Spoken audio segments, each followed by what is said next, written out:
Naglalagay ng kolorete sa aking mukha para di nila malaman ang tunay na naganap, na ikaw at ako ay hindi na.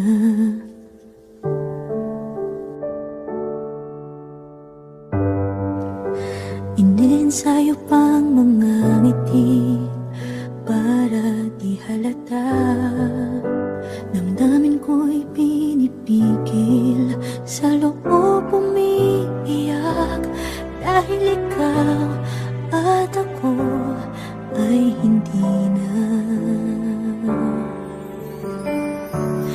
At ang hirap magpapanggap na ba ako na ako ay masaya, kahit ang totoo ay talagang wala ka na.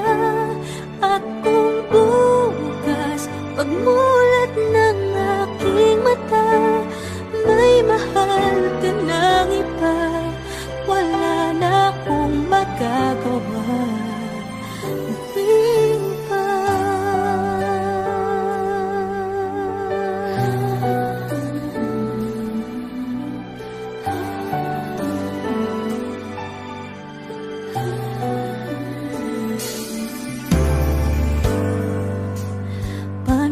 Sasabihin sa mga kaibigan ko kung ako din ang sisisihan?